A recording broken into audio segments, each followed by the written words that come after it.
Um, listen, we all know it. We could see it. We talk about it almost every year in the National Football League, every year in the NFL about the weapons at Josh Allen's disposal. And sometimes I guess it doesn't matter because Allen is an MVP, or he'll run it, or James Cook will run it, or he'll find his tight ends. But at the end of the day, when you take a look at what Joe Burrow has in Jamar Chase, you take a look at what Matthew Stafford has it at his disposal with Puka Nakua and a first ballot Hall of Famers. I think Devontae Adams is going to wind up being Jackson Smith and Jigba for Sam Darnold, so on and so forth. You sit back and you wonder what would happen if Josh Allen had somebody like that at his disposal. And Khalil Shakir's a good player. Very. Notice I didn't say solid. I could have. Oh, you hate that, though. I do. I find that is a substandard superlative. See, because you use words like superlative, and you wonder why everyone else thinks solid. Listen, okay. That's why I'm just saying solid is not solid. Superfluous. Josh Allen shouldn't have a leading receiver on his team with 719 yards receiving. No, like that just shouldn't happen. And the year before that, Shakir led the Bills in receiving with 821 yards.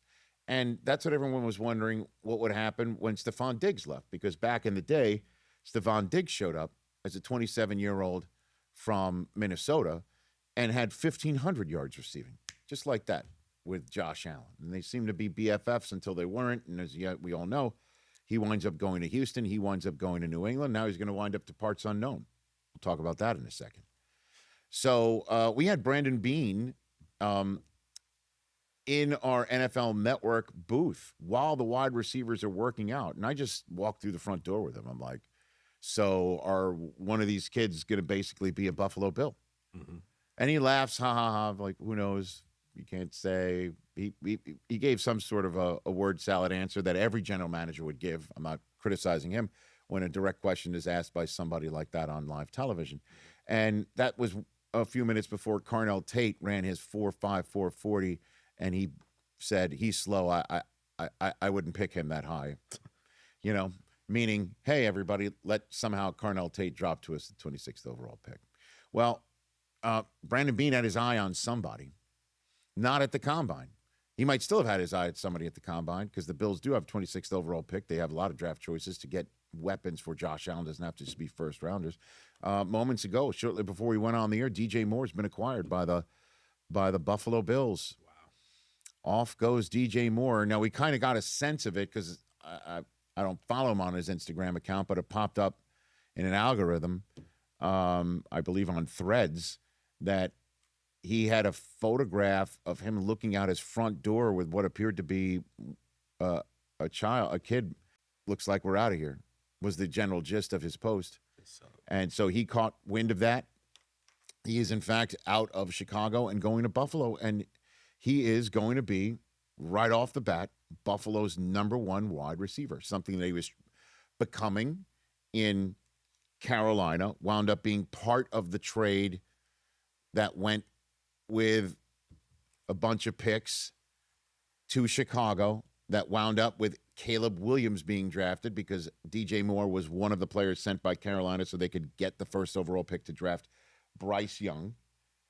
And DJ Moore comes into Buffalo just like Stephon Diggs did a few years ago with you're the guy. You are the guy who can be the number one wide receiver. You are the new BFF of Josh Allen. He's 2 years older than Stephon Diggs was when Diggs arrived in Buffalo. He does have twice as many 1,000-yard seasons that Diggs had coming into Buffalo as he is. The interesting thing is they're both Maryland Terrapins, just going through what could be some DNA here. But good on the Bills. I mean, it's a mid-level draft choice. Could be, fourth that turns into a 3, 5 that turns into a 4. I don't know what it's going to be, but if you're sitting there 3rd round, 4th round, 5th round, you're the Buffalo Bills, and you're looking at the wide receivers still available in the draft, you're hoping to get the next DJ Moore, and it took DJ Moore a couple of years to turn in to DJ Moore. You might as well get the genuine article, which the Buffalo Bills did. Mm-hmm. And congratulations to them for doing it. And as for the Bears, I guess it's like, let's just figure out what to do with our youngins.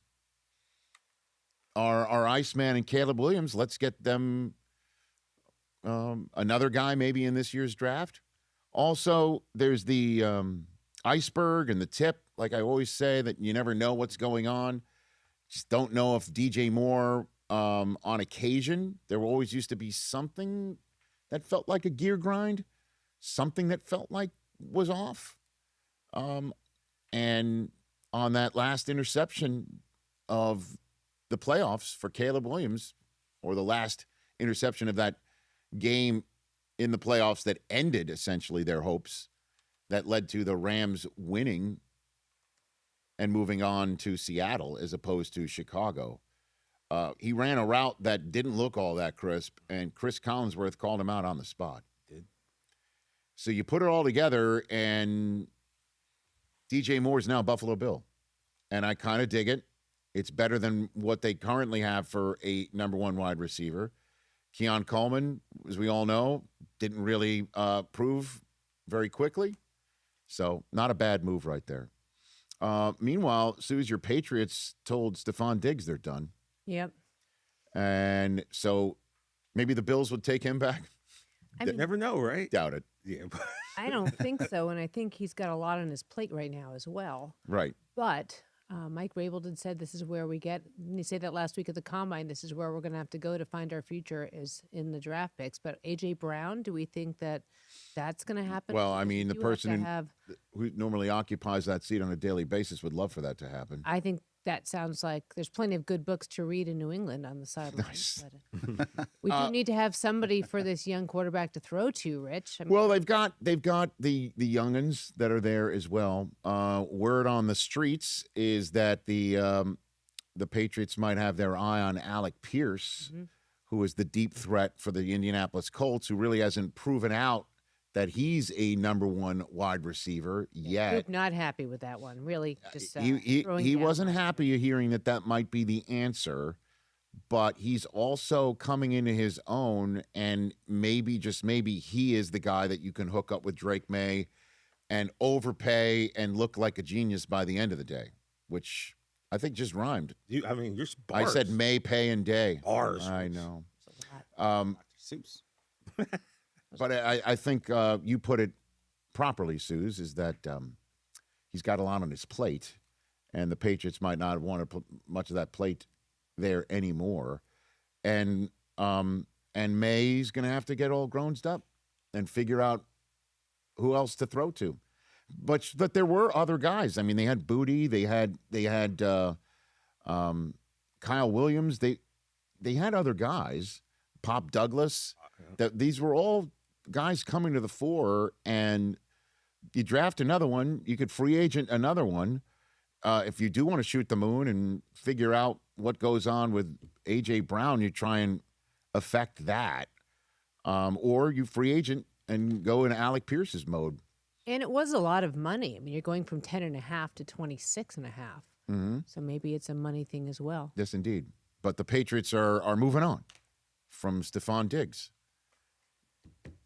You know, the Pats, though, outside of the Randy Moss year, they've never really been a team, and Susie, you'll know this better than me, that need that big splash number one. They've always seemed to get by with guys, wide receiver twos, Hogan, Welker, Edelman. Even back to your, the early championship days with Deion Branches. What do those three guys and Alec Pierce have in common?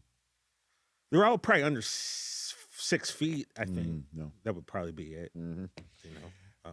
They all catch passes. That's it, Rich. That part. Yeah. Yeah. But right. See, I'm trying to hit a they're all from the East Coast. They are. They're all very comfortable in New England. They are in the greater Boston area. TJ, I'm catching on. You're you finally got it. It just finally splashed on you over there. Okay. So 844-204-RICH phone lines are already lit. Appreciate seeing on all of that. that phone lines are lit. Let's bring Martellus Bennett out here, former Patriot, former player in the National Football League. He's now got a show coming up on Disney Plus called Hey AJ, based on a Martellus's children's book series. It's on Disney Plus, available now, and Disney Junior, which is always used to be on in our house quite a bit, Suze. So let's bring on out former Cowboy.